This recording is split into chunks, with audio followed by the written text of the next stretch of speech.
Olá, seja muito bem-vindo e nessa aula eu vou te mostrar 7 erros clássicos que iniciantes de inglês cometem e também vou te ensinar como evitá-los, so that you can have a clear communication and be understood by Americans.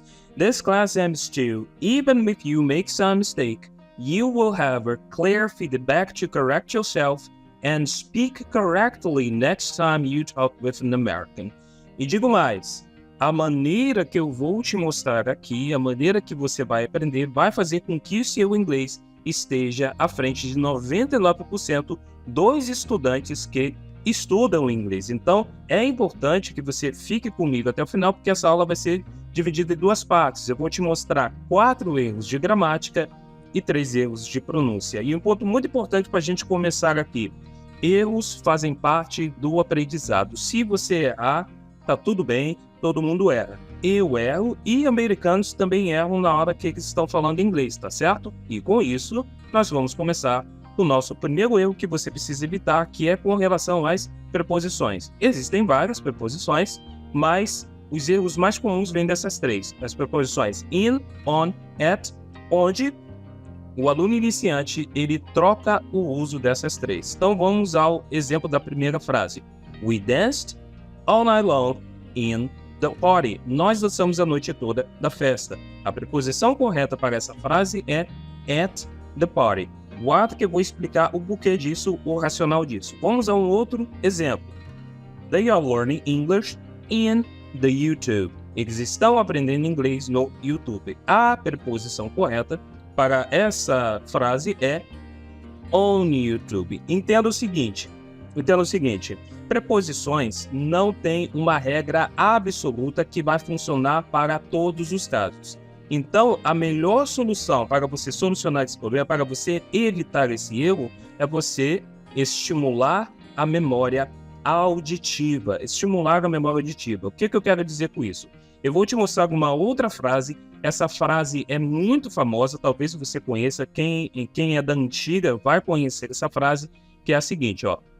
The book is on the table. Provavelmente você conhece essa frase. Essa frase aqui é dita por aquelas pessoas que sabem pouco inglês, sabem algumas frases aqui e acolá. Essa aqui é uma dessas frases, né? The book is on the table. Perceba que, de tanto que você ouviu essa frase, você internalizou ela através da sua memória auditiva. De tal maneira que, se você ouvir algo como The book is in the table ou the book is at the table, vai soar estranho. Então, para a palavra table, sempre vai ser a preposição on. Então, voltando ao nosso exemplo anterior ali, a palavra party sempre vai estar junto com a preposição at. Então, vai ser at the party. A mesma coisa do YouTube. YouTube sempre vai estar junto com a preposição on YouTube. E é claro, às vezes você consegue determinar alguns padrões. Então, por exemplo, quando eu estou me referindo a horários, sempre vou usar a preposição at 2 o'clock, at 3 o'clock, at 4 o'clock, assim sucessivamente.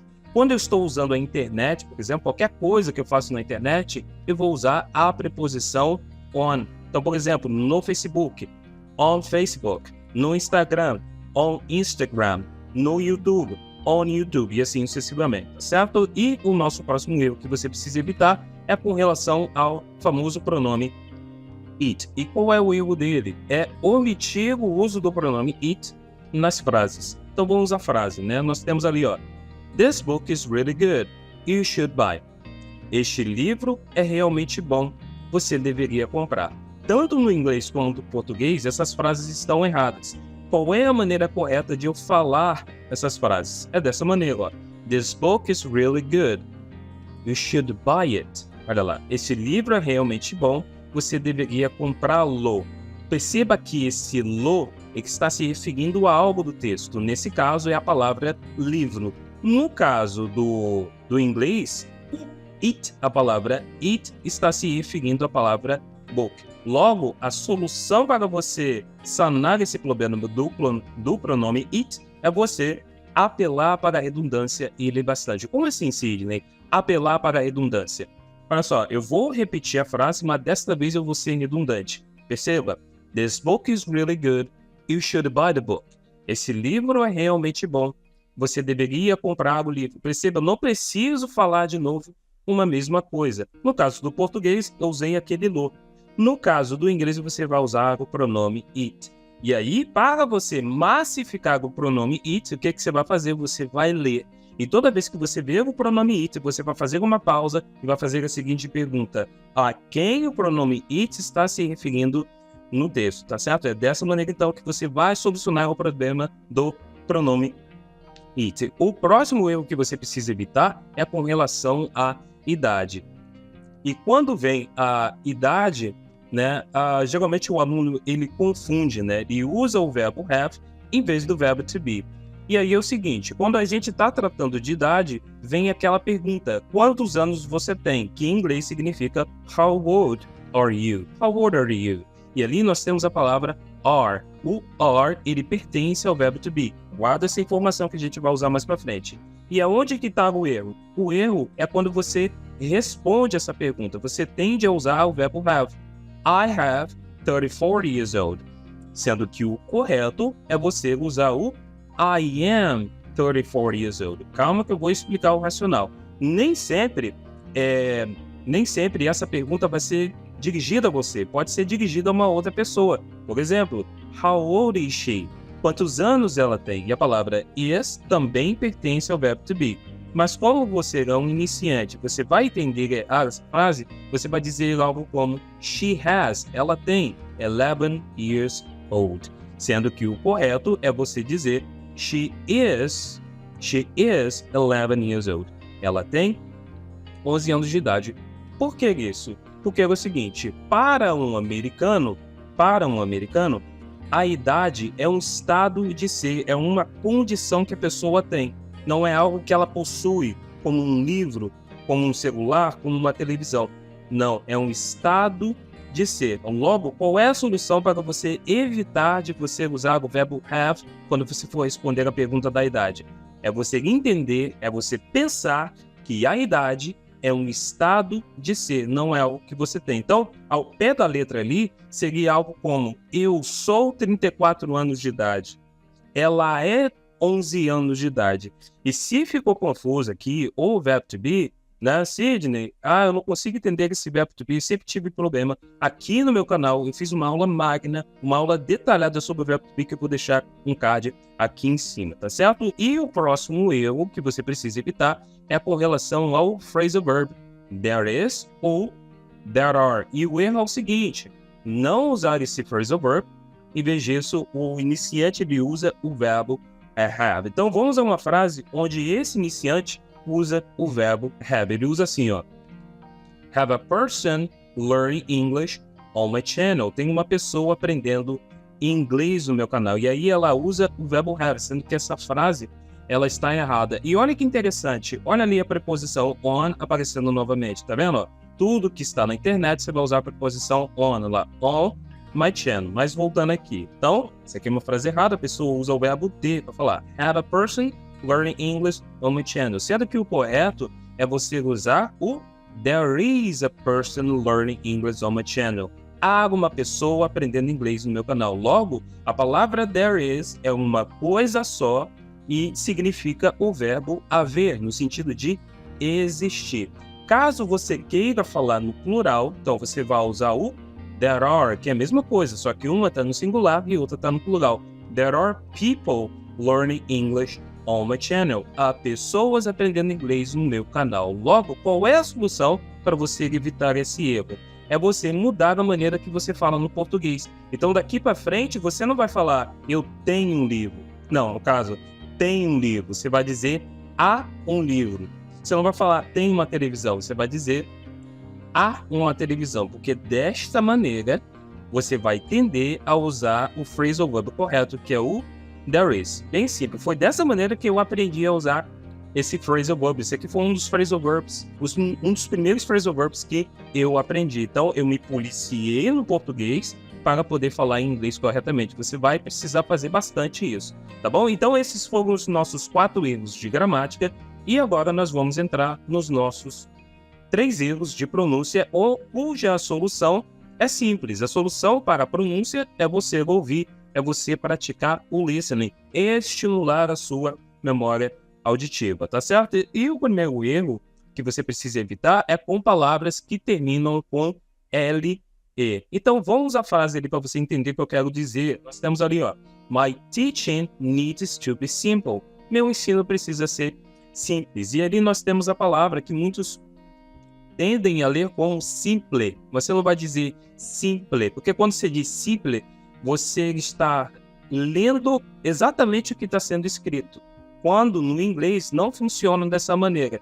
Então, qual é o jeito correto? É esse simple, esse ou, é como se fosse trocado, tá? Simple. Vamos a uma outra frase aqui. Nós temos Harry Potter studies in the magical castle. Olha lá, castle. Harry Potter estuda em um castelo mágico, né? E se você tentar ler do jeito que está escrito, fica até mais difícil, né? Muita gente lê essa palavra, por exemplo, como castle, né? Castle ou castel, lá do comercial do lápis de cor, né? Faber-Castell, só que tá errado, né? O comercial falava errado, né? Faber-Castell, mas não é Faber-Castell, é Faber-Castle, onde Faber vem do alemão por e Castle vem de castelo. Então, algo como castelo colorido. Então, você vai dizer castle. Percebe que é muito mais fácil você dizer dessa maneira. E a nossa última frase tá ali, ó. Exercise helps to strengthen the muscles. Olha lá, agora, dessa vez eu estou dizendo no plural. Se eu for falar no singular, vou dizer muscle, né? Muscle. Então, nós temos simple, castle, muscle. Então, palavras que terminam com LE, você vai dizer ao contrário, esse O, né? Simple, castle, muscle. Simples, né? E agora, eu vou te mostrar um erro que pega muita gente aqui, que são com palavras com som de TH, né? Palavras com som de TH. Vamos a ela primeiro aqui, ó. I want to thank you for watching me. Eu quero agradecer a você por me assistir. E realmente, eu quero agradecer a você por me assistir, por estar comigo aqui até agora. Mas voltando aqui à frase. Perceba que eu coloquei ali o fonema, a maneira como é dita a palavra thank. Perceba que você tem aquela bolinha ali, aquele O, com um risco no meio. Esse O representa a boca e esse risco no meio representa a língua, justamente para você fazer o movimento de chiado, que é esse, né, esse.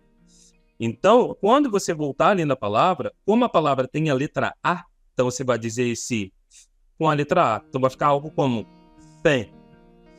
Então, ó, thank you. Pensa numa pessoa fanha, né? Que aí você vai conseguir pronunciar da maneira correta. Então vamos lá, de novo. I wanted to thank you for watching me. Vamos a uma outra frase. Nós temos ali, ó.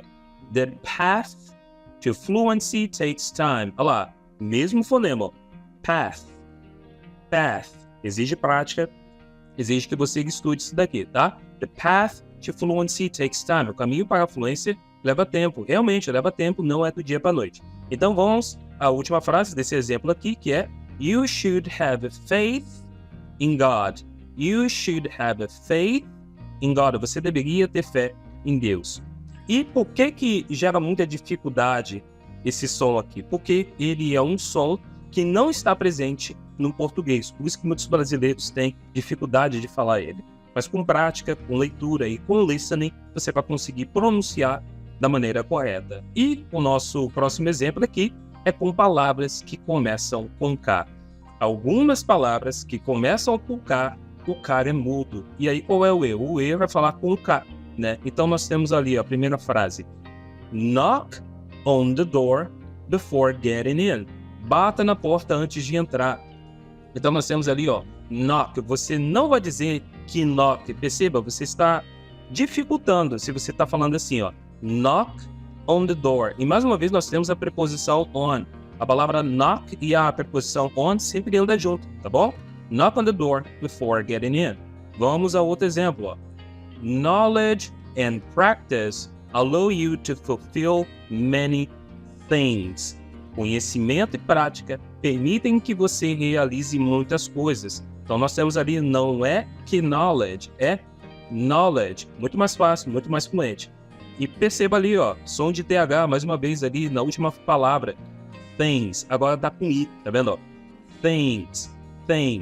E o nosso último exemplo aqui é Batman is the Dark night. Olha lá, Batman is the dark knight. Não vai ser Batman is the dark knight. Não existe isso, dark knight. Tá vendo? Fica truncado. É dark knight. É a mesma pronúncia da palavra noite, que significa night, sendo que é sem o K. Batman é o Cavaleiro das Trevas. E agora eu quero te dar algumas recomendações para você que é iniciante com base no que a gente aprendeu aqui. A primeira recomendação é você procurar aplicar o que você aprendeu com o estadunidense, né, com o americano. Isso aqui é uma atitude ativa, ou seja, quando você está estudando inglês, você precisa ser proativo, você precisa ir até o americano e falar com ele, você precisa se expor. Se você não se expor, não adianta essa aula, não adianta ter falado tudo isso para você, você não vai aprender, você não vai desenvolver.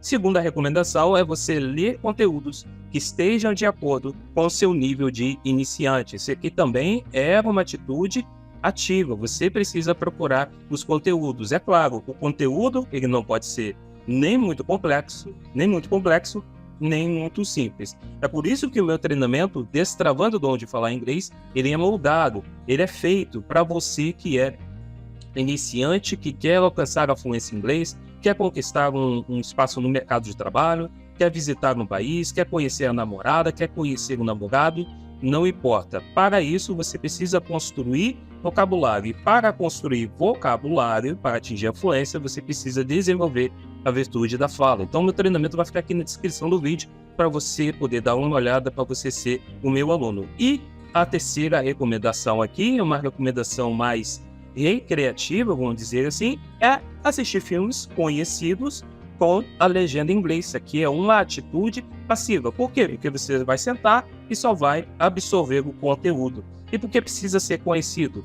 Porque você já sabe a história, né? Então não vai ter problema nenhum você colocar em inglês, porque aí você vai desenvolver a sua memória auditiva, você vai desenvolver o listening, você vai ver o pronome it sendo usado, você vai ver as palavras que começam com K não sendo pronunciadas, o K, né? Tá certo? E como sugestão de aula, né, já que nós estamos falando de erros e acertos aqui, eu quero te recomendar que você assista a minha aula de criar frases em inglês de uma forma impecável, de uma forma certeira, ainda hoje, tá certo? E, reforçando, link na descrição do vídeo do meu treinamento Destravando o Dom de Falar Inglês, e te vejo numa próxima aula.